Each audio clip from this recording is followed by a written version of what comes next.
Hare Krishna.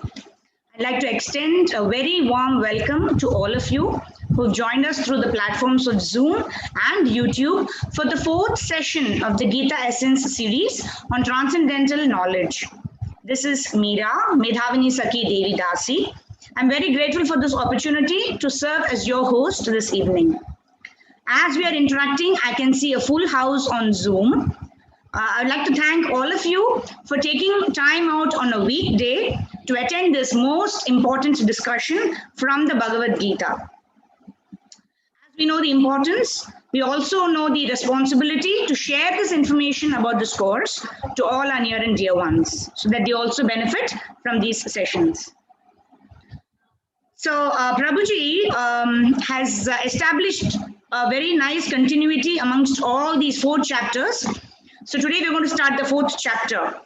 So Prabhuji spoke about the sitting places of lust, which is senses, mind, and intelligence yesterday, and how we could incorporate the principle of ABCD, which is association of devotees, books, chanting, and diet, to actually try to get out of this capture of lust.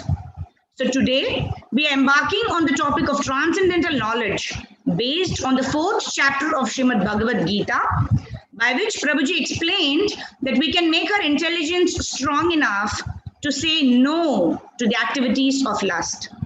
Without further ado, may I welcome our eminent speaker, His Grace Madan Sundar Prabhuji, to our session. So welcome Prabhuji, we have a full house waiting for you to take us along this journey of understanding Bhagavad Gita, especially today, as to what is this transcendental knowledge by which we can say no to lust. Hare Krishna. Hare Krishna. Om Ajnanatirmirandasya Jnananjana Shalakaya Chakshurunmilitam Yena Tasmai Shri Guruve Namaha.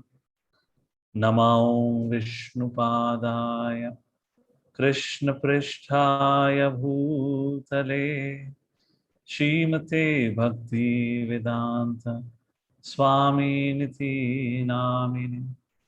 Namaste Saraswate Devi Gauravani Pracharine Nirvishesha Shunyavadi Bhashyatai Deshatarine.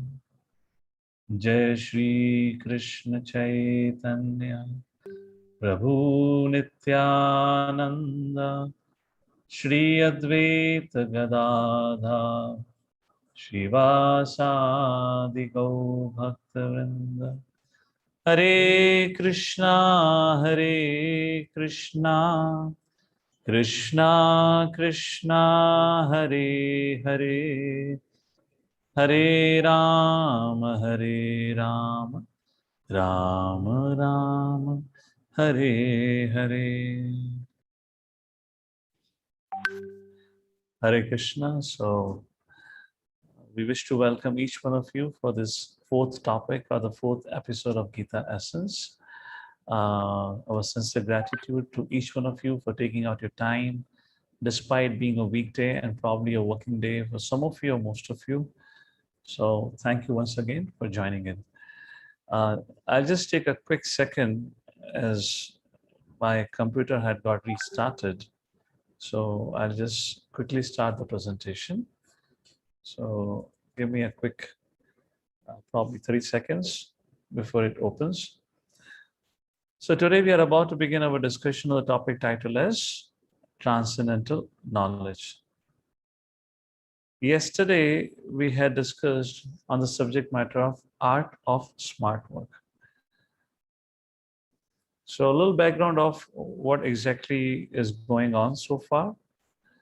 So we saw in the 2nd chapter of Bhagavad-Gita where Krishna tells Arjuna, we are not a body having a spiritual experience. We are a spiritual being undergoing a bodily experience. We are not body. This is not all in all. There is a spirit, there is a soul who actually is the master of the body. And the path of self-realization or inner awakening, or the goal of the human form of life, or the aim of education is to awaken this, or is to realize our true nature as a spiritual being. So as a spiritual being, how does our tomorrow looks different than today? Therefore, Krishna speaks about two dharma, Swadharma and Nithya Dharma. Work is an integral part of our life, and work is a means to attain self-realization or to realize I am not a body but a spirit soul. Therefore, Lord Shri Krishna in 3rd chapter speaks about the art of smart work. How should we actually perform a work? Hare Krishna. 1 second. Yeah, so how should we perform a work is what we discussed yesterday. So a very simple thing that Lord Shri Krishna talks about. In 3rd chapter, verse number 9, Krishna says, Yagna arthat karmano nyatra lokoyam karma bandhanaha tadartham karma kaunteya mukta sangha samacharaha. Lord Shri Krishna says, how should you perform your work? Yagna artha karmano anyatra. If work has been done for other than the pleasure of the Lord, then such a karma or such an action, lokoyam karma bandhana, it binds us to this material world, which is defined as a place of suffering where we undergo birth, death, old age, disease, and also face 3 kind of kaleshas, adhyatmika, adhibhautika, adhidaivika, like that. However, Krishna says, tadartham karma kaunteya. However, tadhartam, if you perform your duties for my pleasure, for the pleasure of the Lord, Krishna says, mukta sangha samachara. That work becomes the means of your deliverance or freedom from the bondage to this world. How do we understand this? Because it's not easy to utilize the result of our work in the service of the Lord and to serve the Lord or to serve for the pleasure of the Lord or to work for the pleasure of the Lord. So yesterday I had given you a very simple example, is that of a builder. Hare Krishna. Just quick second again. The PPT is just not opening. Let me just try once more. Huh? Just one. All right. There's little restructuring going on in the meantime. Fine, till the time it turns up. So we had given you an example yesterday. Let's say a builder hires a plumber to fix some plumbing in the building which the builder is building out. However, after doing the work of a plumbing, if the plumber becomes attached to his work and puts a claim on the apartment or on the building, and he says, no, I have worked it, I have fixed this apartment, I have done the work of plumbing, so this apartment, this whole building belongs to me, I will not give the key or access to you. How many of you agree? I believe we have this as a first poll today. How many of you agree such a person who would not give the key back to the owner of the house or the builder would be called as a thief? In other words, where the builder has the right to file a police complaint against the plumber, where he's forcefully claiming the property of somebody else. If you all agree with this, that yes, a plumber deserves a punishment, he is doing something wrong, then think about how do we do some things different than a plumber. In our own case, whatever work we do it through the facilities provided by the Lord. The air to breathe, the water to drink, the food to eat, the body, the mind, intelligence, senses are all the gifts of the Lord. We're utilizing all these facilities to perform some work, and then we become attached to the result and we say, the result is mine, I will not give it to somebody. Then aren't we a thief? How many of us here pay tax to the sun, pay tax to the rain cloud, or pay tax to Ganges or Yamuna or whatever river from where we're getting a water? These are all the gifts of the Lord actually. So just like a plumber, once he does the work, gives the key back to the builder, the plumber is awarded. He gets into good terms with the builder. Similarly, when we acknowledge the presence of the Supreme Lord, through whose help whose facilities we're able to use and perform our activities. Therefore, Krishna says, when a person does his work in such a consciousness where he recognizes that everything is done, everything is provided by the Lord, and he's utilizing and he performs his work and then utilizes the result of his work in the service of the Lord, then that work becomes yoga. The work does not bind that person, but work becomes a yoga where work itself becomes a process of liberation. So how do we perform such a work? There are 4 ways we can perform such work, which we have not discussed yesterday. I'll briefly speak about it, and then we go to the 4th chapter for today. So how do we perform such work? So let me see if my presentation seems like working now. Yes. So let's go with the presentation now. Finally, it started. So what does it mean? So first thing, we have these following options to perform a work in this consciousness of Karma Yoga. First, a person can work for the Lord, wherein our work and its result both become an act of sacrifice or as a service of the Lord. This particularly can be executed by those who are full-time monk, brahmacharis, renunciates, or maybe a full-time congregation who are rendering service in the temple, and the temple provides for their maintenance. So whatever work and whatever result is produced is used in the service of the Lord like that. The subject matter is discussed in the 12th chapter, but because we were discussing about it, so I thought let me just introduce it. So this is one level. This is the highest level. If we cannot work for the Lord, what about using the result for the service of the Lord? Fine, Krishna says, okay, if you cannot work for the Lord, then at least use the result of your work in the service of the Lord. Help in building the temple for the Lord. Help in prasadam distribution.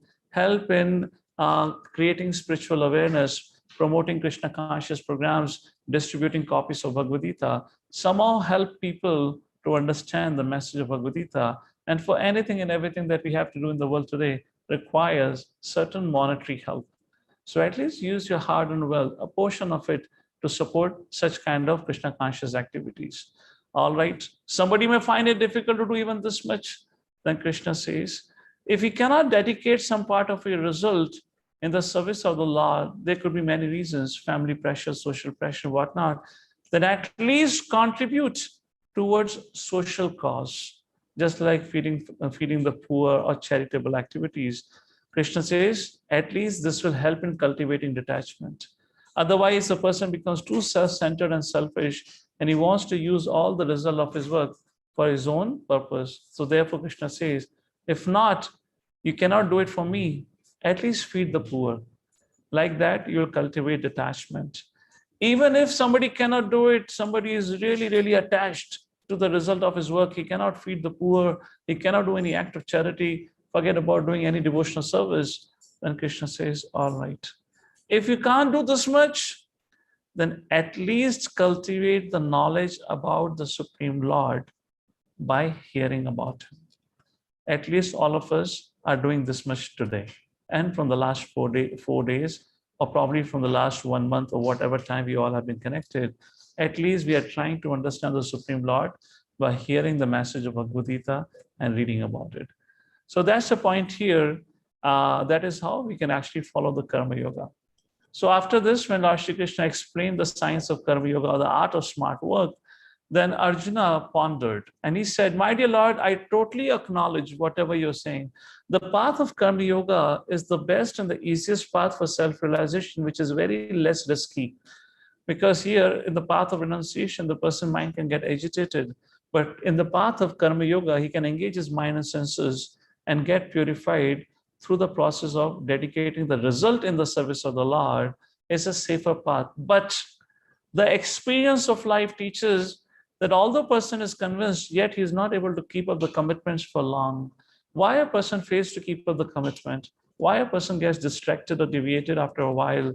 Why a person becomes weakened in his determination? And that's the second part of the 3rd chapter where Krishna talks about Kama Esha, Krodha Esha, Rajoguna, Samadhva. Krishna says it's all because of lust, which is Nithya Varina, eternal enemy. And if you want to defeat the lust, There are 3 steps to it. Step number 1, identify the strategic locations of the lust or your eternal enemy.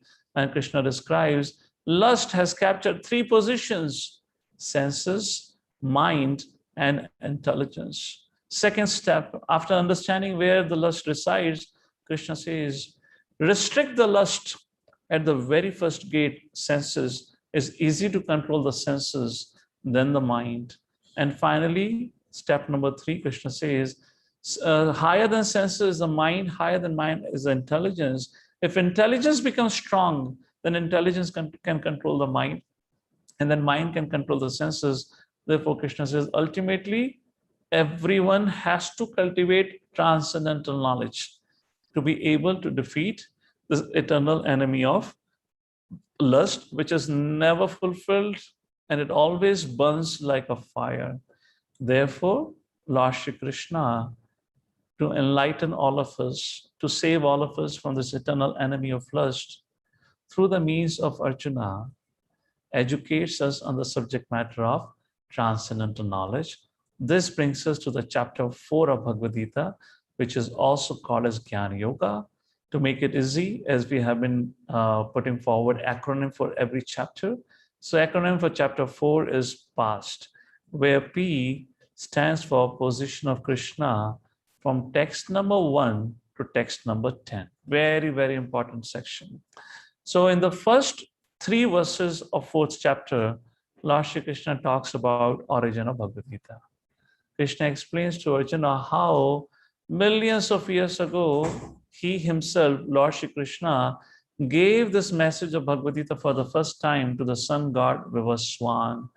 And this sun god Vivaswan gave this knowledge to his son. And like that, through the disciplic succession, this knowledge of Bhagavad-Gita, the science of, or you can say the science of, in other words, science of God, or you can say this transcendental knowledge was given through the means of Parampara until the recent time.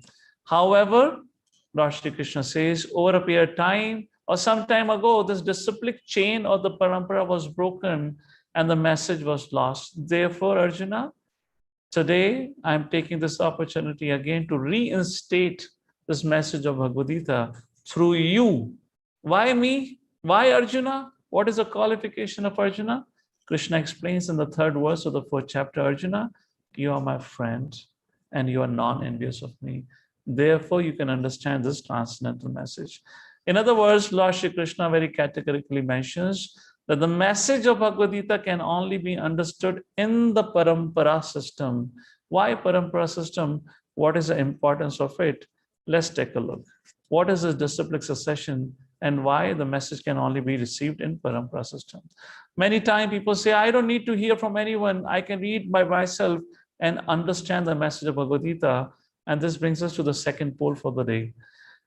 Based on your experience, do you think it is possible to understand Bhagavad-Gita without guidance of Bonafide Guru? Yes, no, what your answer? Please let us know. So people ask, we don't need Guru, I can understand by myself. However, that's actually not possible. We need a Parampara system to understand the message. Why? Because it's the author who had given the message actually knows what is the purport, what is the meaning of that message. So Krishna spoke to Arjuna, and or else we come into Brahma Madhava Gaudiya Parampara. Krishna long ago spoke to Brahma, Brahma spoke to Narada, and like that through disciplic succession, the message has come down the line up to today. So what is the importance of Parampara? It preserves teachings, the original idea and the message, and the purpose of those message. How does it work, this Parampara system? A teacher gives the knowledge to the student hears it, applies in his life, realizes the knowledge, and then shares it with his students. And who can receive this transcendental knowledge? Krishna says only non-envious person and one who is a devotee or friend of Krishna. So what is the result of our poll? No, 94%. 5% say yes, 3% not sure. So almost 94 people are saying, audience is saying it's not possible to understand the message of Bhagavad Gita. In the world of democracy, democracy wins, so we will not address those who said yes or not sure. But I hope you would have got the answer why it's not possible to understand by itself. And I'll give you an example of it. There are more than 700 commentaries on Bhagavad Gita. Unfortunately, none of this commentary on Bhagavad Gita could make even a single person Krishna conscious, or could help even a single person become elevated in spiritual consciousness. Most of these books or commentaries don't even recognize the original author of Bhagavad Gita, Krishna, as a supreme personality or even as a person. Many of the commentators call Krishna and Arjuna to be mythological figure, and like that, they convey their own opinion and interpretations through this book of Bhagavad Gita, the wisdom book of Bhagavad Gita. They use the goodwill and the popularity of Bhagavad Gita to earn money for themselves or livelihood for themselves. Because none of them presented the true message of Bhagavad Gita, therefore nobody got transformed. However, the message of Bhagavad Gita is so potent and so powerful, it has the potential to transform the consciousness of the whole world. If somebody goes through the message or studies the message of Bhagavad Gita, he will definitely or she will definitely undergo the transformation of heart, where the hatred would be replaced by love, selfishness for compassion. Like that, person will undergo transformation if he understand where the conflicts the person faces in the world today, like gender discrimination, racism, killing of innocent animals, and all kinds of sinful activities and crimes, would cease to exist once a person understands the message of Bhagavad Gita. And that has been proven true by one person. Before we take a look at it, first of all, we want to understand how and why the message of Bhagavad Gita can transform the heart, where all evils will cease to exist and everyone would learn to love everyone. Why? Because the message of Bhagavad Gita is Vasudeva Kutumbakam. This whole world is our house, is our family. Krishna says in Bhagavad Gita, Mamaevam Sujiva Loke Jiva Bhuta Sanatana.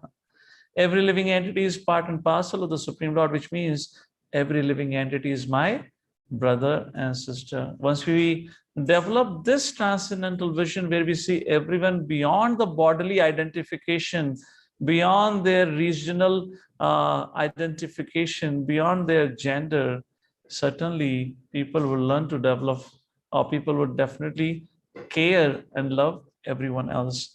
And therefore, Lord Shri Krishna speaks about it. So once we understand the true spiritual nature, everyone becomes our brother or sister. This is not a theoretical message.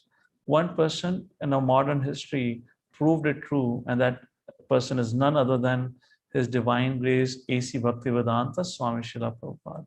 He traveled all over the world at the advanced age of 70 and beyond, gave the message of Bhagavad Gita, and brought about an incredible change in the consciousness of the people from America to Japan, from Antarctica down to the southern tip of Africa. Everywhere, wherever Prabhupada traveled, there people could understand that every living entity is my brother and sister, and their hatred turned into compassion and love, and they saw Srila Prabhupada transformed.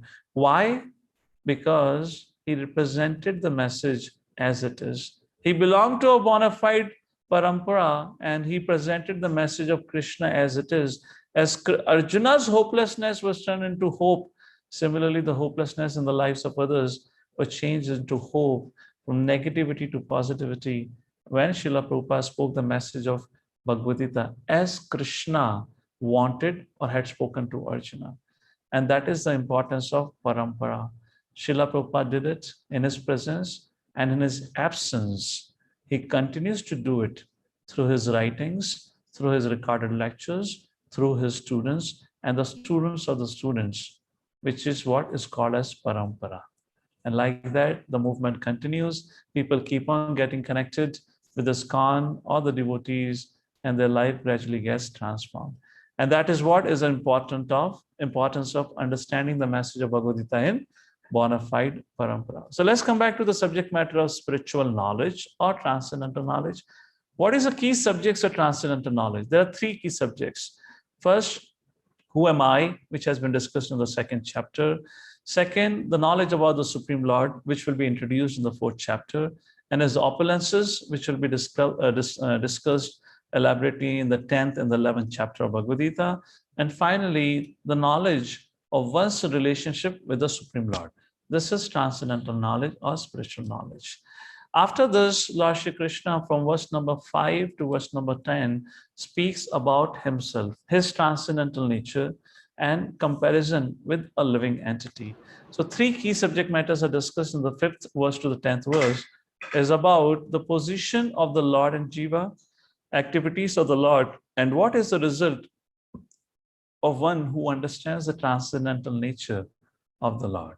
So Lord speaks and he explains about himself. This is a pep talk. Lord very briefly introduces about himself. He will introduce about himself at length from 7th chapter. Krishna speaks about that my nature is eternal and I remember past, present, future.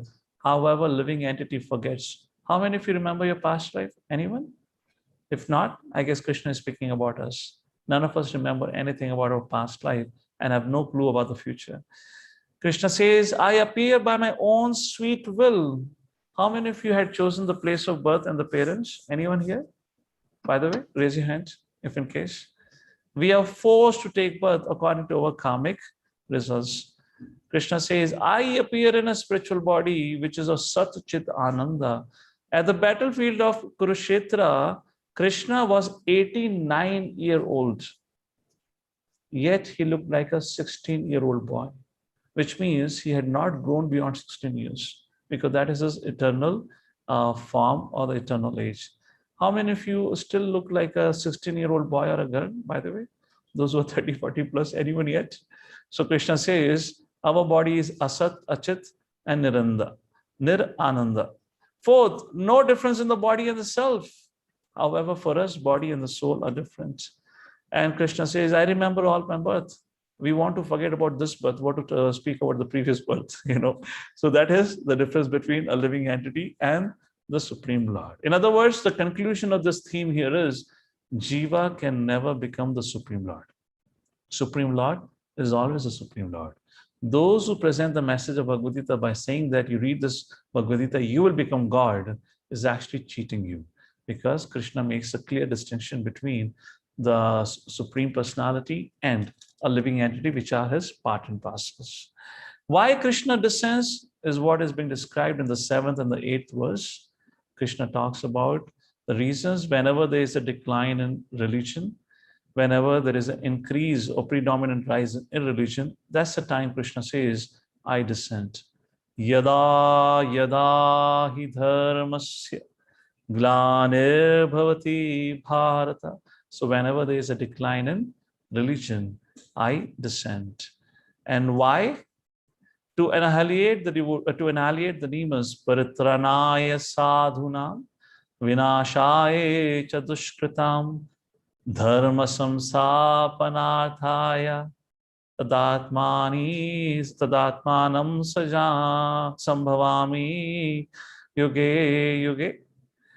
To reestablish the principles. So I made the mistake in the last line. So verses paritranaya sadhunam vinashaya cha dushkritam dharma samsthapanarthaya sambhavami yuge yuge. I actually quoted the line of the previous verse.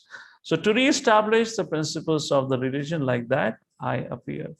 And then Krishna speaks in the 9th and the 10th verse, the result of one who understands my transcendental nature. Krishna says, one who understands my transcendental nature, janma karma chame divya, my birth, my karma are all divine.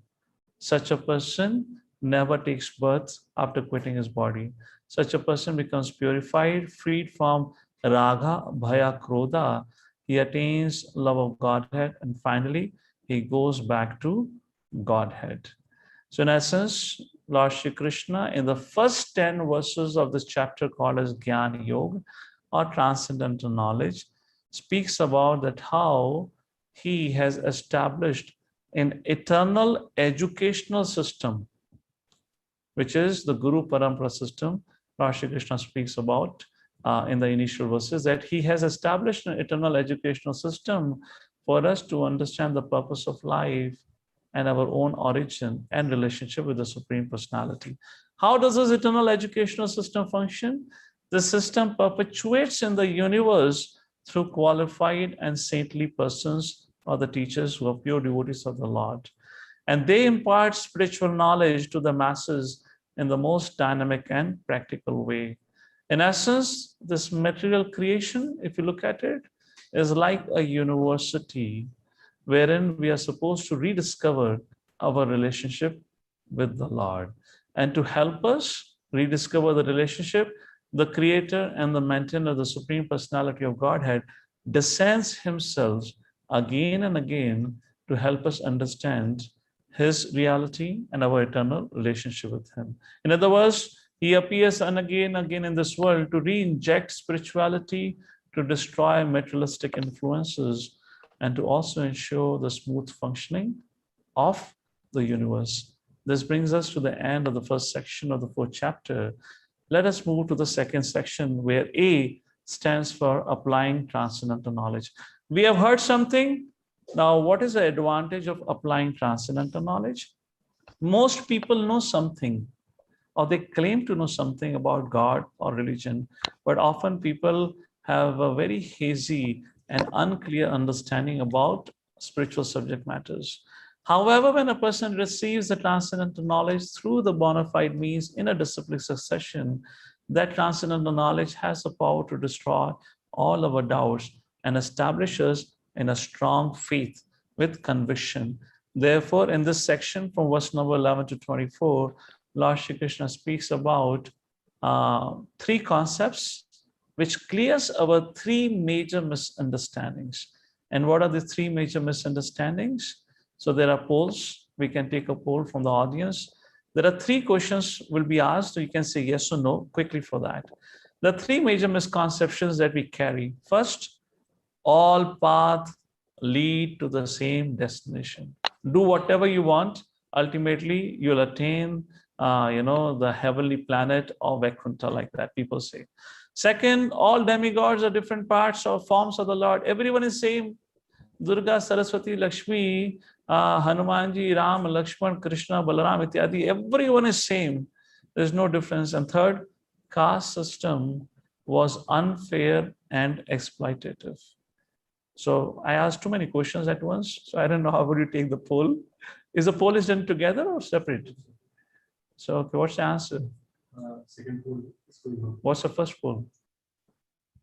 Okay, you keep doing with the poll. You can, I'll request Prabhu to publish the result. At least all of you will get to see. I'll continue with our discussion because the time is less. So very first subject matter, the misconception. All paths lead to the same destination. Lord rejects this idea. Although Krishna encourages unity in diversity. Encourages unity and diversity, but does not mean that all paths will bring an individual to the same destination. Lord says in 11th verse, Ye yatha mam prapadyante tams tathaiva bhajamiham. As you surrender unto me, I shall reward to you accordingly, which means the reciprocation is based on how we surrender, our degree of surrender. So the Lord reciprocates and reveals according to the consciousness of the follower. And there are different consciousness of followers. And accordingly, they get different kinds of destination. For example, some people have materialistic desires. They are called as karmis. That's what they get. Some people want to attain Brahman realization. That's what they get. Some people, which are called as yogis, they want mystic siddhis. They want to fly in the sky or walk on the water. They get that. And some are devotees of the Lord and they want to serve the Lord. They get the opportunity to serve the Lord. Once again, ye yatha mam prapadyante. So with whatever desire you approach the Lord, accordingly your desire get fulfilled. Everyone does not get the same destination. Second misconception, all demigods are different forms of the Lord. No, Lord Shri Krishna rejects this idea. Krishna will speak about it in length in the 7th chapter and the 9th chapter of Bhagavad-Gita. However, here Krishna says it, or I would say Krishna presents the monotheistic idea, wherein it means there is only one Supreme Lord.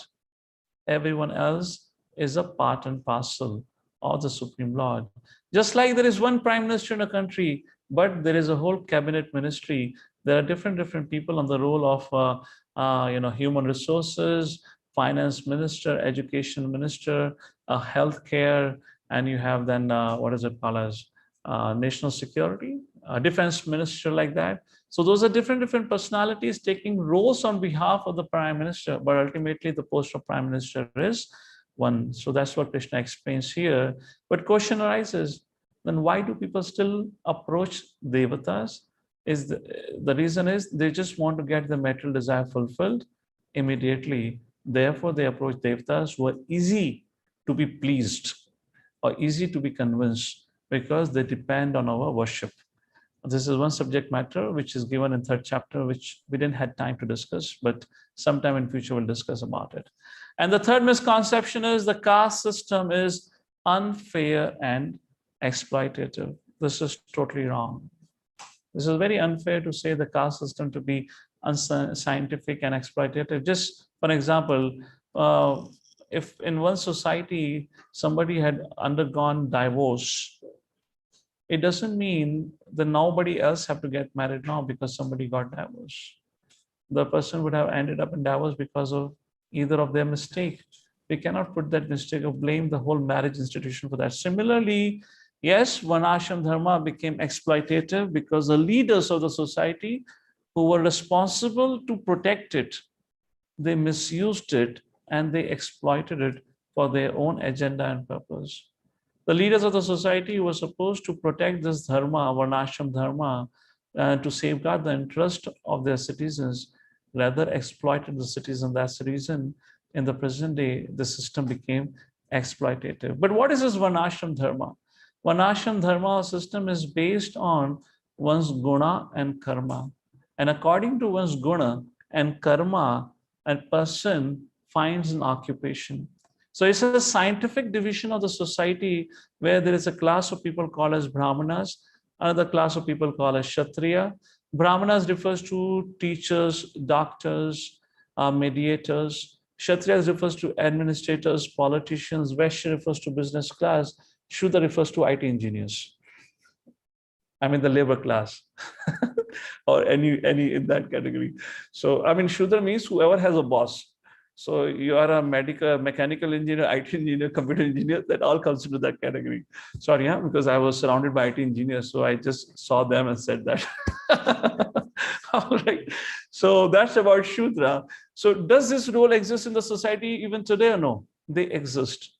But we have destroyed the system of Varnashrama, calling it to be unscientific. And what we have created, how is the society divided today? Society is divided today on the basis of religious faith and social status. Yes, there is a society called a society of Hindus, society of Muslims, society of Sikhs, society of Jews, society of Christians. And because of division of society based on faith, it leads to religious fanaticism, where a person of one faith wants to destroy the person of another faith. The atheistic people are always bent on destroying the theistic people, and theistic people are busy fighting with among other people of theistic faith. Islam is fighting with Christian, Christian is fighting Islam, and vice versa goes on.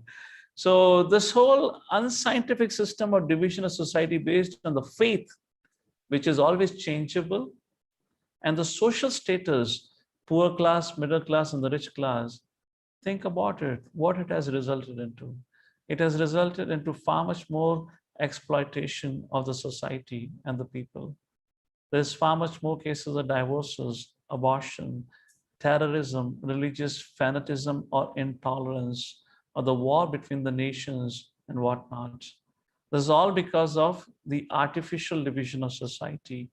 And like that, Lord Shri Krishna speaks about it, that the system is most scientific, but unfortunately, because of the wrong type of leadership, the system became exploitative. Therefore, knowledge removes all kind of misconceptions. So Krishna says, cultivating spiritual knowledge is of utmost importance for one's own well-being. Even theists or believers, due to lack of proper spiritual knowledge, struggles with the basic questions of life. Who am I? Why do I suffer? What happens after death, etc., etc. Therefore, it's very important for us to understand this subject matter to strengthen our faith and to progress in spiritual life. Otherwise, we are living in the world where we'll be bombarded with all kinds of questions and challenges. And if we are not able to properly answer, why do I worship? What is the process of worship?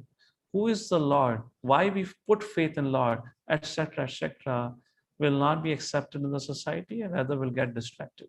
So to move forward, here is another poll for all of you, which is an important poll. How many of you, those who are attending the session today, have attended either the program known as Gita Wisdom, which we conducted in December last year, or just 2 weeks before Insights from Bhagavad-Gita, that is Deal with COVID Crisis, or else Journey of Self-Discovery course conducted by ISKCON, or else the course of Discover Yourself conducted by ISKCON Pune. How many of you attended any of this course? Yes, no, not sure. Not, if there's no question or not sure. Yes or no, let me know. I'll request our admin to let me know the result after a few seconds. So this completes the applying transcendental knowledge, the first part of it. After this, when Krishna talks about how it removes misconception, Krishna from verse number 16 to 24 now says, not only this, Arjuna, this spiritual knowledge also, in other words, spiritual knowledge helps us to clear up philosophical doubts, but it also helps to clear up our karmic bank balance. And this brings us a discussion on karma. Karma is a universal law that actually is created to help us become a responsible person. As you sow, so shall you reap. If you do a good deed, you get a good result. If you do a wrong action, you get a punishment for it. Therefore, just like every city, every country has a certain laws. You know, if you're traveling on a highway, if you jump the toll, then you're fined for it. When you're driving on a street, and if you jump a signal, you're fined for it. Yes or no? This is the law of karma. You know, if you do a wrong action, you get a reaction for it. Because somebody jumps a signal, he could become the cause of a major accident. So to provide, to protect others, the law of karma is created so that nobody unnecessarily cause chaos in the society. So 3 kinds of karmas that Lord Shri Krishna talks about. Pious activities is karma.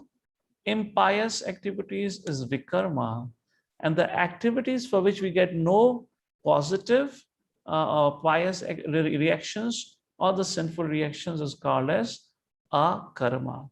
And that is what means karma yoga, where by performing our activity for the pleasure of the Lord, we don't get a pious result nor the sinful reaction, which means a person does not have to take birth again to reap the result of either of it. For an example, a soldier on behalf of the government of the country is sent to the army, is sent to the border to protect the border and defend the border. He fights with the enemy, and the government of the country awards him for defending the country and for killing the enemies. Yes or no? He doesn't get any reaction for it. However, if such a person kills his neighbor because they've got into a tussle or a fight, the same government would put this soldier behind the prison bar. And that is the purpose of this action which has been described here. Is a summary sheet here. A karma is done for the pleasure of the Lord. Karma and vikarma both are done for oneself.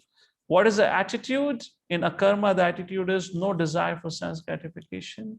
A karma, work is done according to Shastras, whereas vikarma is violation of the scriptures. What is the result? In vikarma, sinful reactions, punishment. And karma, you get a good reactions, maybe high birth, good education, promotion, etc., etc. And in a karma, the result is you go back to Godhead, to the eternal abode. After talking like this, Arjuna began to ponder, and he thought, my dear Lord, how does such a transcendental worker works? One who understands the science of work, how does he perform his work? And Lord Shri Krishna, from verse number 19 to 24, one who has understood the transcendental knowledge, how does such a person works, explains. And Krishna says, Such a person, which means a devotee, he acts, but he has renounced the spirit of enjoying the results of his work. Just like an example of a plumber who does the work of a plumbing in a building, and then he says, the building belongs to me.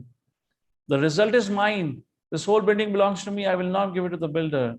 That is the mentality of a karmi. But for a devotee, he does his work, fixes things, just like a plumber who fixes the plumbing and then gives the key to the owner and goes away.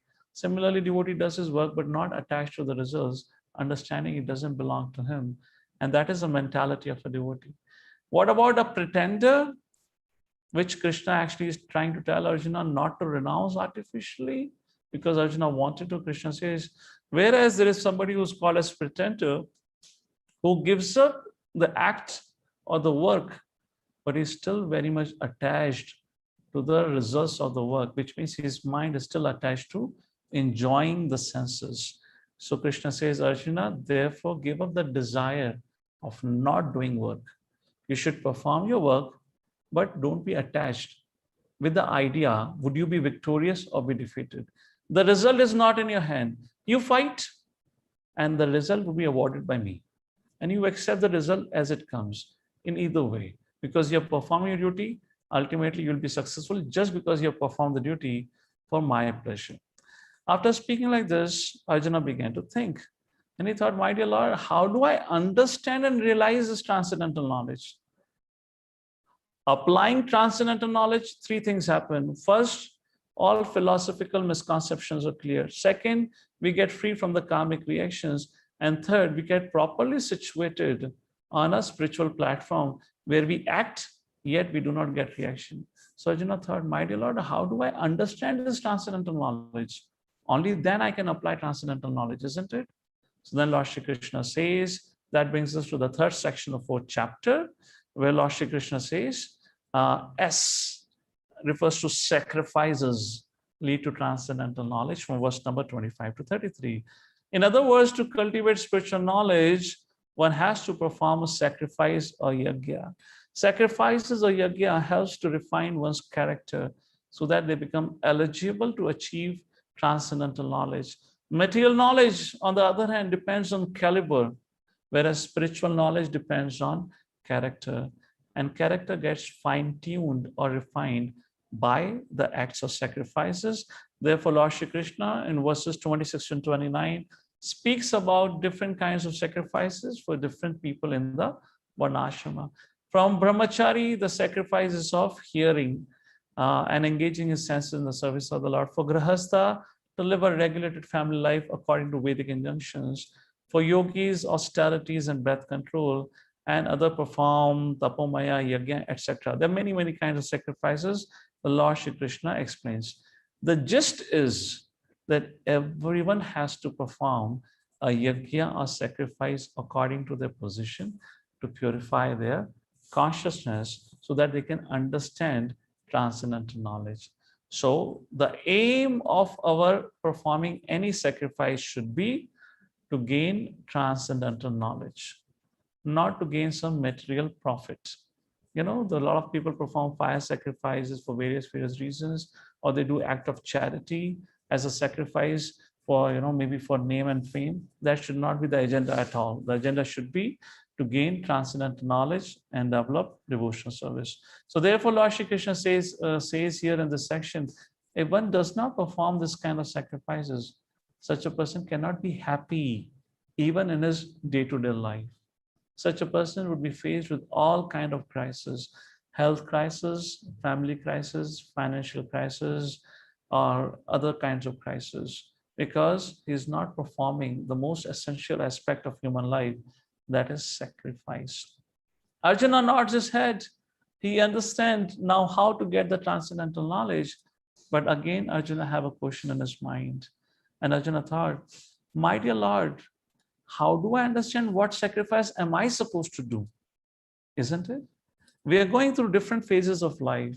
And as we are progressing through different phases of life, has to be different kind of sacrifices to be done. Grahastha has to do a different sacrifice. Brahmachari has to do a different sacrifice.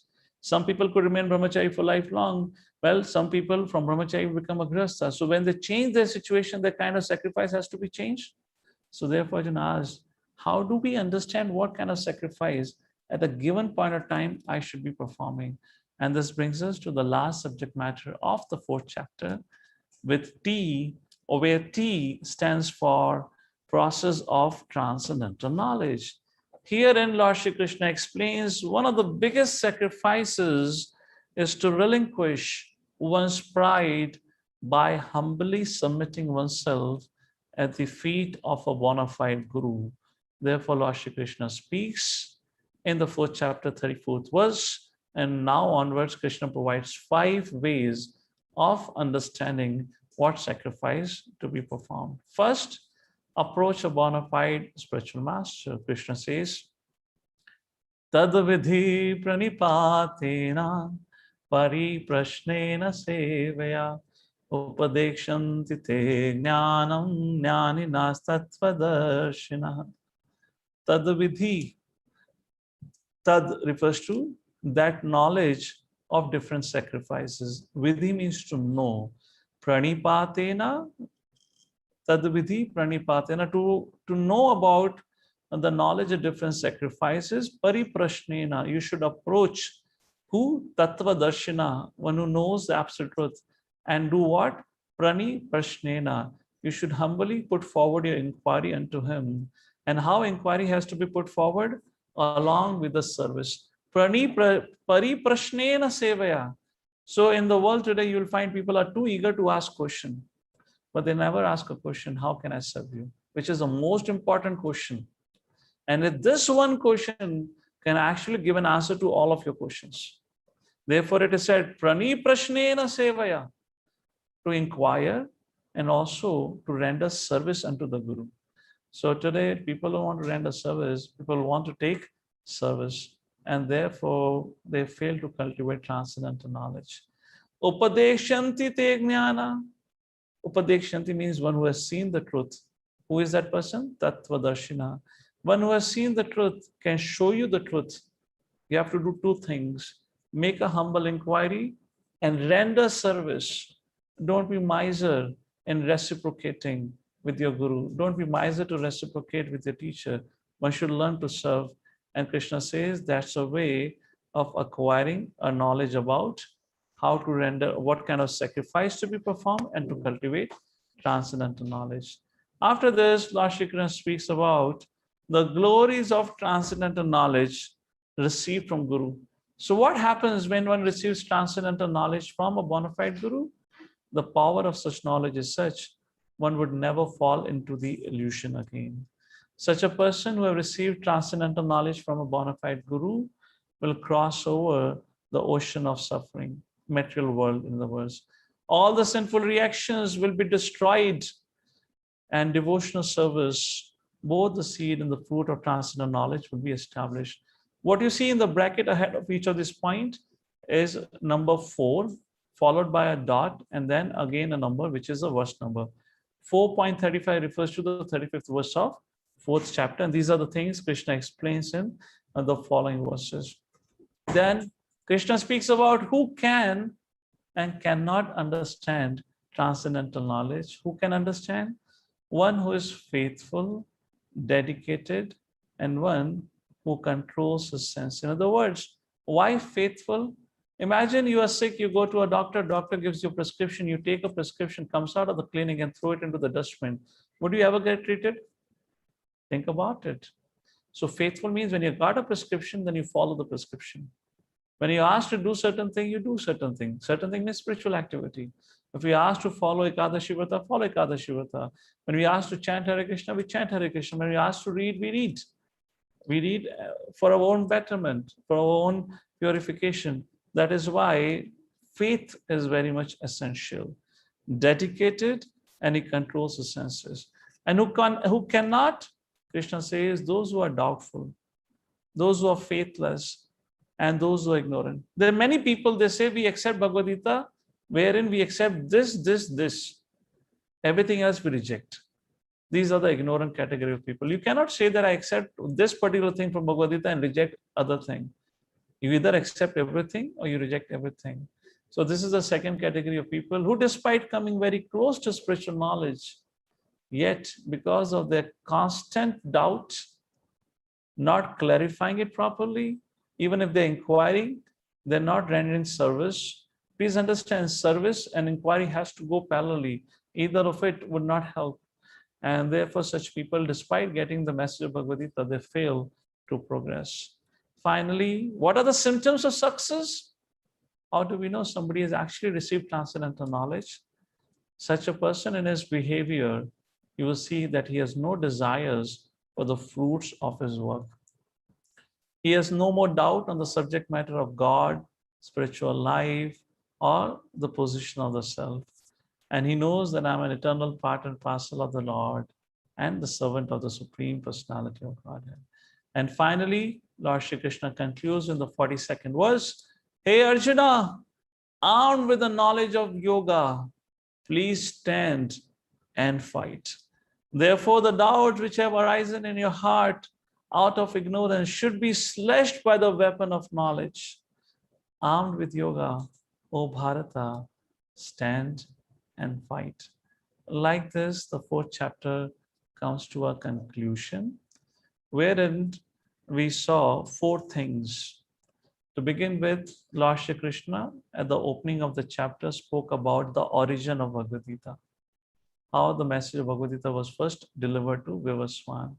Then Lord Shri Krishna spoke about his position in relation to Jiva, where Krishna is transcendental and Jiva is covered by the material energy. And then after explaining about the position, then he talked about what is the result of understanding the Lord's position. Such a person, Janma Karma Chamay Divyam Evam Yoveti Tatvataha Tyaktva Deham Punarjanma Naiti Mameti Sarjana. Such a person, after giving up this body, never takes birth in the place of suffering, goes back to Godhead. After explaining about the position of his own position, the transcendental knowledge, which means to know who am I, who is the absolute truth, his position and opulences, and the relationship between us, I, and the Lord. After briefly explaining this subject matter, the second section is applying transcendental knowledge, where again we saw three things. The misconceptions are removed through the transcendental knowledge. Person gets freed from his sinful reaction and karmic reaction. And the third thing was in the verse number 19 to 24. What was the third thing that we learned? Somehow it just skipped from our mind. Anyways, and after that, yes, the third thing is karma. After the karma, what was in 19 to 24 verses? Okay, it will come back to memory. Somehow it skipped. And after that, Arjuna asked a question. My dear Lord, I totally agree with you. But my question to you is, how do I actually realize and understand this transcendental knowledge? And then Lord Shri Krishna spoke about sacrifices. That was the third section of the fourth chapter. Everyone has to perform sacrifices. And without sacrifice, one cannot even get any happiness in his life. And then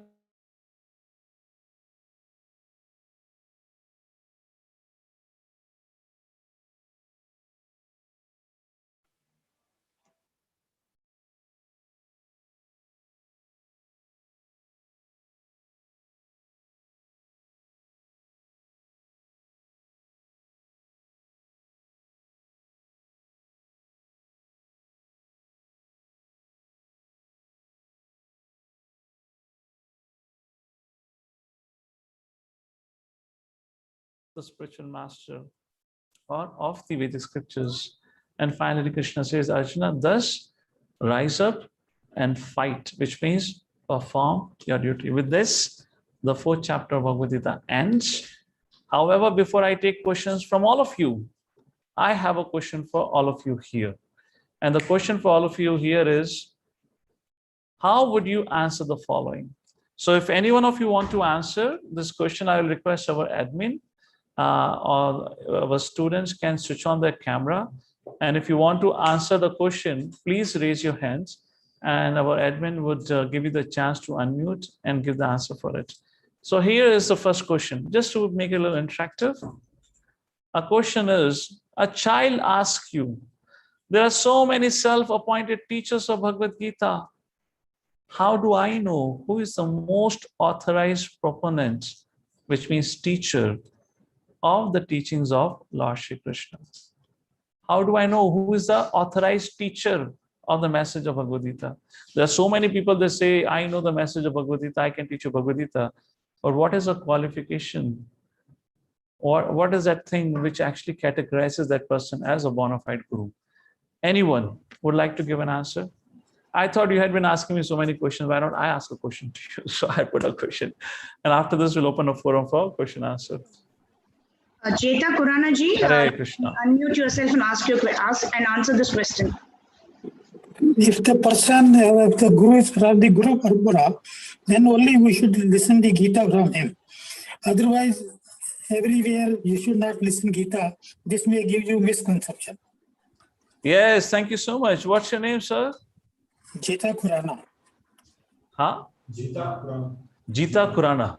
Thank you, Jita ji. Very nice answer. Great, great, great. Just one quick second. I'm also adding into the my Zoom here so that hopefully I can connect with all of you directly. All right. So that was the first question. Great. Let's go to one more question that I have for all of you here, and then we'll take questions from all of you. So second question is, a friend asks to another friend, I am unable to understand and appreciate the message of Bhagavad-Gita as all of you. What am I lacking? Again, I'm unable to understand and appreciate the message of Bhagavad-Gita like all of you. What am I lacking? I'm also trying to read Bhagavad-Gita, but I don't understand it as much as all of you. All of you means all of you right now. What is the answer for it? He is reading the Yeah, Deepak Yadav ji, you can unmute and answer. Hare Krishna, Prabhu. Well, the answer is, first of all, one should look at the disciplic succession, and then he should follow the advice which is covered in the question 1.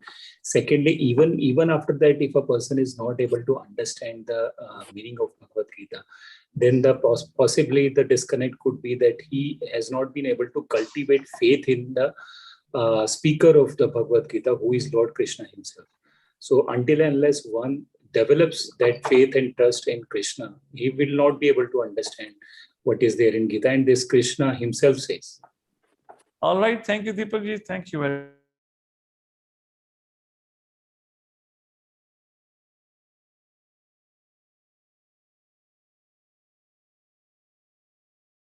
Prabhuji, you're muted. much. Yeah, we're able to hear you now. Yes, so I said if anyone would like to give an attempt, one more attempt to this question. All right, at least I don't see any hands up. So answer is very simple. We can understand the Master Bhagavad-Gita, as Deepak ji also said, by proper hearing, by hearing from a bona fide source. By reading it, we will not get it. We need to accept a guru, a bona fide guru. Through that, we can understand this Master Bhagavad-Gita. With that, we come to the conclusion of our 4th chapter. Krishna willing, when we meet tomorrow, we'll discuss of another topic in tomorrow's episode 5, and the topic is inner peace. How to attain inner peace, even in the turbulent times. With that, we thank you all for joining us today for this episode 4. Back to Mother Medhavni in case if anyone has any questions or any comments. Hare Krishna. Hare Krishna, Prabhuji. Thank you for yet another interesting session today. Thank you very much for explaining how it is very important to perform a sacrifice. Especially we have mostly grihasthas on our call. Thank you for mentioning how it is very important to purify our consciousness by understanding what sacrifice we need to perform by approaching a spiritual master and by humbly inquiring and rendering service to the spiritual master. Thank you, Prabhuji. I hope all of you enjoyed attending today's session and got the much needed transcendental knowledge. So quick announcements before we start the Q&A. As usual, it is a gentle reminder to register at the Evolve Pune website, where you get access to the YouTube recordings, and also please attempt the quiz. because generally we think we understand, but it is better we verify whether we understand really or not. And I could see Vivek ji noting down a lot of points. So, so if any of you have noted down key points which you would like to share, we request you to please share it with your group admin, and we would post it across the groups. Starting with the question answer session, we have a question from YouTube. So before that, I would request the Zoom audience to raise your hand, switch on your camera, and be ready to ask your question. The first question is from YouTube, from Nirala ji. How can we convert Swadharma into Nithya Dharma? I think this question mostly from yesterday. Yeah. So as we discussed in the beginning of the class, also about it, we talked about the 4 steps. So Swadharma, which means to perform duty, is inevitable for all of us because we have to engage our senses. That's the need of the senses. So 4 things that we talked about it. First thing, again, I'll repeat it, wherein a person works for the Lord. Not only works, he uses all his results in the service of the Lord. An example could be a brahmachari or a full-time grahastha who is serving in a monastery or in the ashram. If one cannot do that much, then at least he should use the result of his work in the service of the Lord, like helping in building the temple, contributing funds for it, doing food prasadam distribution, or helping, spiritual programs like this, and ensuring the programs to continue, because for everything finances are needed. If you're not even able to use the result of your work in the service of the Lord, then at least do some do some charity. So at least you cultivate detachment. And if even that is not possible because we are too attached to our hard-earned wealth and whatnot, then Krishna says at least cultivate spiritual knowledge. So at least get onto any of these stages.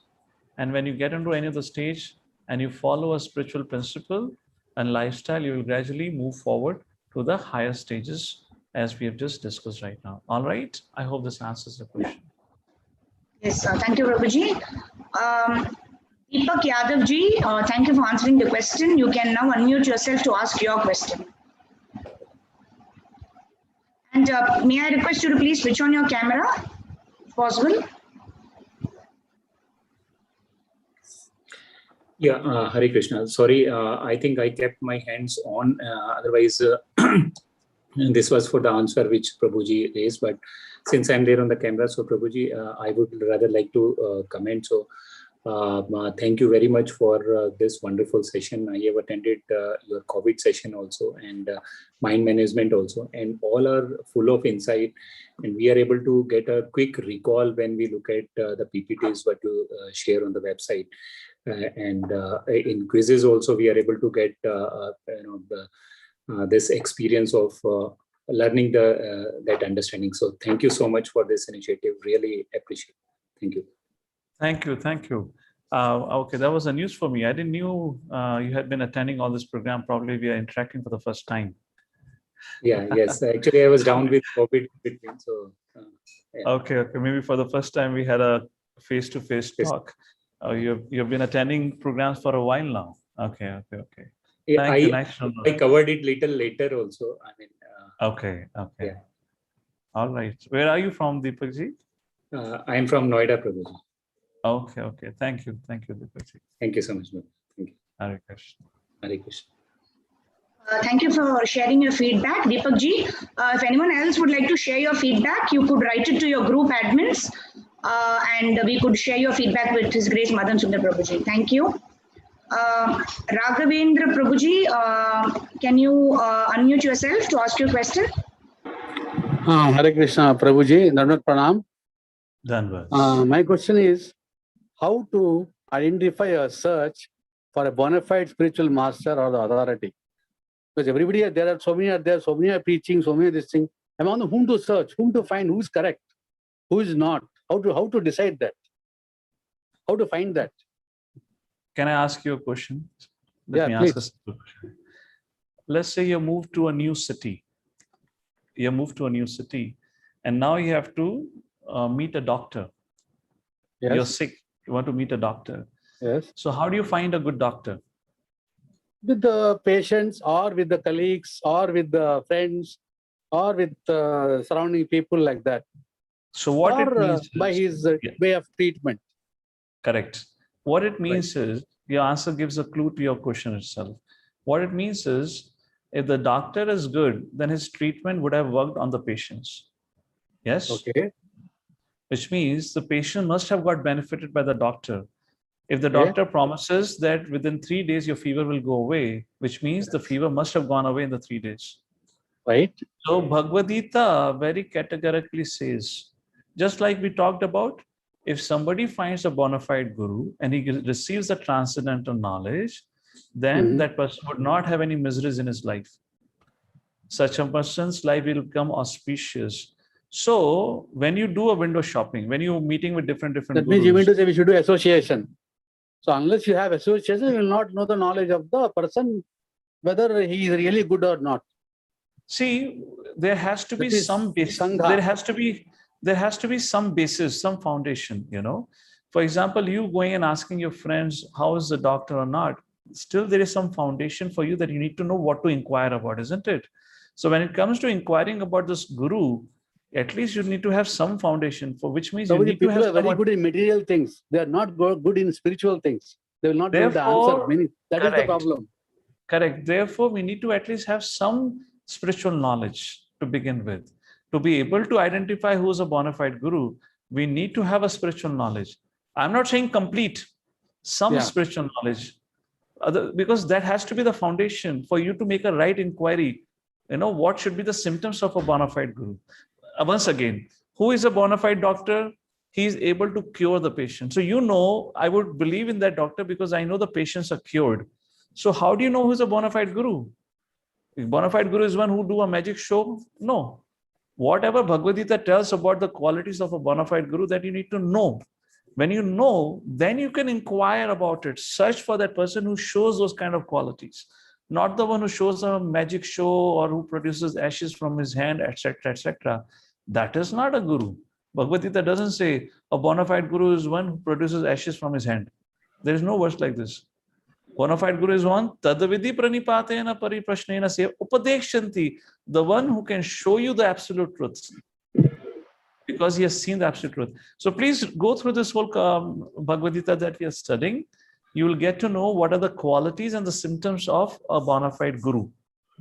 Now you know bona fide guru means he should be connected to a Vaishnava Parampara. Yes or no? Yeah, that I accept. So that we can know only by association. Because many of the people who are in the world, they doesn't know about this thing. They don't believe it. They just listen, they just leave it off. They don't So really as you go into the correct. depth of that. As So you now, said, for example, now I believe Bhagavad-Gita, I want to find a guru. For me, it's difficult to now understand who is the guru. Because to be very frankly speaking, you speak very nicely. I can understand what you're spelling. Somewhere else class also I heard, I know. That much only I know. More than that, I doesn't know anything much about ISKCON or Bhagavad-Gita, anything. Except hearing the classes from here or there, doing this COVID period, being a doctor. Otherwise, I don't come to this line at all. Just because so actually, it's a blessing for me indirectly. Correct. Actually, For me, it is a blessing indirectly. Correct. I totally agree. Traditionally, how people would accept guru was they will go and live in the ashram of a guru. That is what the problem. They would witness the guru's activity and guru will witness the student. Now we witness the guru online on YouTube. When you witness a guru on YouTube, you only see the good side of the guru. That's I accept that. That is the reason. And when you go on the YouTube, there are so many YouTube gurus, so you get confused which guru to accept. Okay, that guru's smile is so nice. That guru speaks so sweetly. That guru sings so nicely. So we become like a Draupadi from the past life. That is the confusion. So how to find, how to identify? So please read Prabhupada's commentary of Bhagavad-Gita. You will be able to get the wisdom to understand what are the qualities of Guru. And ultimately, Paramatma, Lord, is in the heart of everyone. You believe or not, he's still there. It doesn't depend on our faith. So pray and Krishna will guide you. Okay? In the same question I want to ask. In the same connection, suppose I'm not able to find out, I'm not able to decide. I just leave it for chanting and I just read the books and leave it. Will the Guru will find me? See, or will I get attached to the Guru? Indirectly, I'm not finding him directly. I'll get attracted by indirect way, by the blessings of the Lord or Krishna, or because of my association, or because of my the devotional Understood. service or chanting, whatever it is. See, for somebody to be able to continue chanting, Okay. continue. For somebody to be able to continue practicing spiritual culture means he must be having a guru. What is the meaning of guru in a very simple language? Guru means who guides you on a spiritual life. So somebody is able to continue spiritual life means he must have found some guru. Maybe it is a YouTube guru or an Instagram guru. Somewhere the guru he has found because of which he is able to continue in his spiritual life. Otherwise, it's not possible. You can do it for a few days on your own, but to be able to continue for life, must have found a guru. And don't worry, if you're serious and sincere, Krishna will personally help to find your guru. Sure. Thank you. It's a real confusion. All right. Okay. So moving on to our next question from the YouTube. This is a question from Pooja Ji. She's asking, please tell about the sacrifices prescribed for a grihastha according to Vedic scriptures. Please accept a bona fide guru first, as Krishna says in chapter 34th verse. And he will help you out. Okay, I'm just joking about it. See, the best sacrifice which is recommended in this age of Kali Yuga is Harer Nama, Harer Nama, Harer Nama, Eva Kevalam, Kalo Nastava, Eva Nasta, Eva Nasa, Eva Gatir Nitha. This is the foremost of the sacrifice. It doesn't matter which ashram you are, everyone has to do it. So please start with the sacrifice, which is the chanting of the Hare Krishna Mahamantra.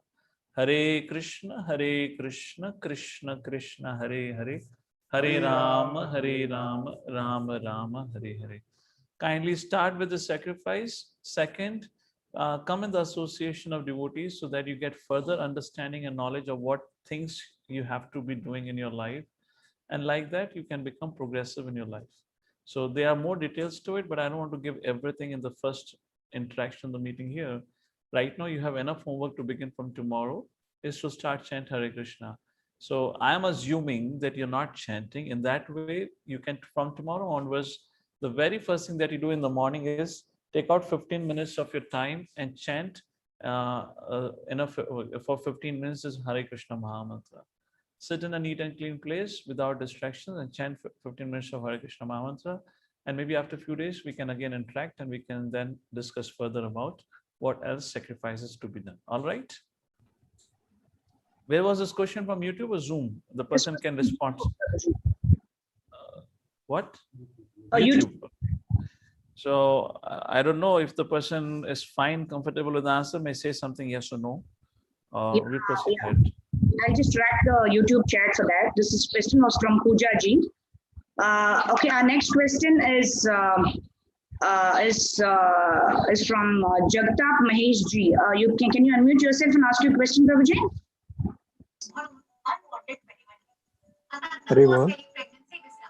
Yes, Mahesh Ji. Prabhu ji transcendental knowledge Krishna से ही belonging है या और कुछ है उसमें? महेश जी दोबारा बोलिए। Transcendental knowledge जो है वो सिर्फ कृष्णा से बिलोंगिंग आता है और कोई है? ट्रांसेंडेंटल नॉलेज, राधा रानी का नॉलेज भी trans? Yeah, so Radharani and Krishna are non-different. Krishna, Radharani is a feminine form of the Supreme Lord. So Radharani is a feminine form. One second, I'll just mute everyone else. There's a lot of disturbance. I'll just then unmute. So can we do such a way that to whom we allow, only then they get unmuted? So that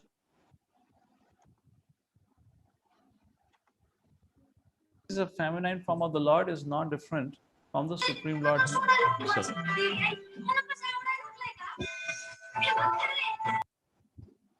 Okay. Looks like Tom and Jerry is going on in the background. No, I think the sound is coming from Jagtap Prabhuji's this thing. So I've just fine. Okay. Yeah. So what was I saying? Yeah. So Srimati Radharani is a feminine form of the Lord. This is not different from Lord Shri Krishna. So in terms of spiritual education, it is Krishna who is speaking to Arjuna at the battlefield. Therefore, we are getting a message from Lord Shri Krishna. So that is what the translation is, non-different that way. Okay. What else? Thank you, Prabhuji. Hare Krishna, Maheshi. Very well. Yeah, the next question is also from YouTube. This question is from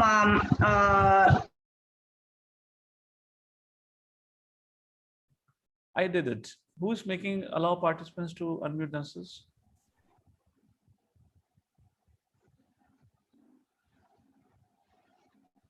I'm muted here. Hare Krishna. Hare What's Krishna. going on? Am I audible? Yeah. Yes, my request is please do not give right to audience to unmute themselves. Then it leads to a lot of background noise. All right. Yes, please go ahead. Yeah, so this question is from YouTube. This question is from Chetan Sharma ji.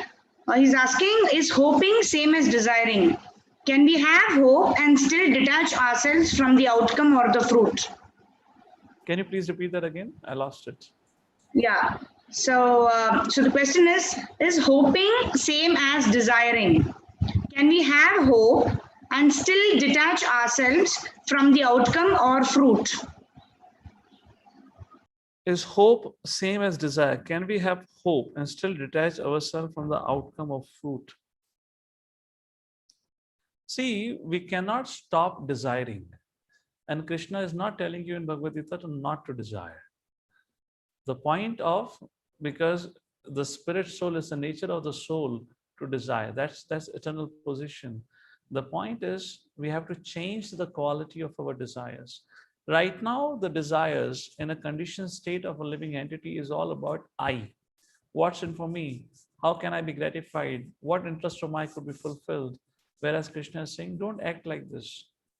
We are all a part of this whole universal creation. Just like the finger is connected to the body, the moment finger begins to think about I, then the finger is at the loss. For example, think of the hands. This hand is used to feed the mouth, and the mouth chews it, puts it to the belly, stomach digests it, and sends energy all over the body. Imagine this hand takes a food and keeps it in his hand, saying that, why should I feed to the mouth? I do all the hard work, and the credit goes to the mouth. I will not give it to the mouth. I will keep it with myself. What will happen? Ultimately, the hand will become frail, will become weak, because the body, the stomach is not able to produce energy. So we are connected, we are not disconnected.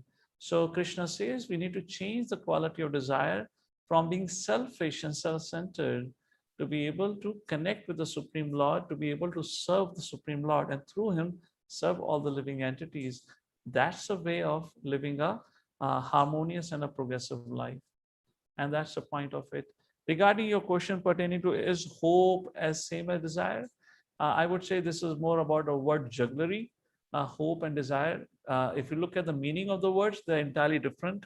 Hope is, expecting something, and desire is you want something. There are two different meanings to the word, this word in English that way. So I don't know what exactly you're trying to ask, but desire, I've already explained. The understanding is change the quality of desires from about I to us, which means Krishna and I. That is a subject matter. Hare Krishna. Thank you, Prabhuji. So there's just three more questions. So this question is from. Can't hear anything. Am I audible? Hare Krishna. Not audible. Okay, am I audible now? Hare Krishna. Yes. Audible. Okay. Okay, so I can see a hand here. Sushmita ji, you can unmute and ask your question, and may I request you to switch on your camera, please?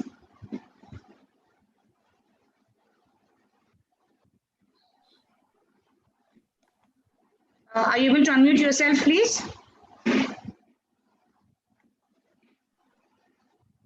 Okay, so we'll come back to her. So this question is from YouTube, from Shubham Dubey ji. Can you please tell us more about Guru Sishya Parampara of His Grace Srila Prabhupada, how he got the knowledge? So if you look into the copy of Bhagavad-Gita, right at the end of introduction, before the chapter 1 begins, the whole disciplic succession is written down. How it began with Krishna, Krishna to Brahma, Brahma to Narada, Narada to Vyasa, Vyasadeva to Sukadeva Goswami, like that it continues. And also from Vyasadeva to Madhavacharya, then Madhavacharya to his disciples, and then Madhvendrapuri, Madhvendrapuri to Ishwarapuri, Ishwarapuri to Shri Chaitanya Mahaprabhu, then the Gaudiya Parampara, then you have Jagannath Das Babaji, Bhaktivinoda Thakur, then Gaur Kishore Das Babaji, Bhakti Siddhanta Saraswati Thakur, and then Srila Prabhupada. So for Srila Prabhupada, Bhakti Siddhanta was a spiritual master, and that was a line up to Lord Shri Krishna. Hare Krishna. All right. So I guess it's 8:30 now. So this is the time for us to conclude for our program today. So if there are any one last question, is that something very important, we can take that and we'll conclude with that. So we have one hand raised on Zoom. So I'll request Sushmita ji, are you able to unmute yourself to ask your question? Maybe it could be because of something else, because the person has not switched on a camera, so we can excuse that. Okay, Is fine. there anything else? Yes. So one last question is, if we give charity to the needy, is it akarma or is it karma? It's karma. Okay. It is a charitable act. It's not a devotional act. Okay. So can we take one last question, Prabhuji? That was very quick. So this would exhaust all the questions. Can we? All right. Okay. How do I get more deep knowledge on the Gita? This is on YouTube from Harish ji. First, you get a basic knowledge, then you think about getting a deep knowledge. First, study the Bhagavad-Gita at least once. At least you attend the course that we're going through with it. So you'll get a basic idea, basic knowledge. Then we'll talk about deep knowledge. All right. Thank you all for joining us today for another episode of Gita Essence. It's a pleasure to be here with all of you once again. Srila Prabhupada ki Jai. Hare Krishna. Thank you so much, Prabhuji. We exhausted all the questions from YouTube and Zoom. So very grateful to His Grace Madan Sundar Prabhuji to take time out and answer all of our queries. Thank you so much. And we'd like to thank our wonderful audience for attending the session, both on Zoom and YouTube. And we look forward to meeting you all tomorrow at 7 p.m. for the 5th topic of the series based on the 5th chapter of the Bhagavad-Gita. So until we meet tomorrow, do contemplate on what we've discussed today and take good care of yourself. Thank you. Hare Krishna.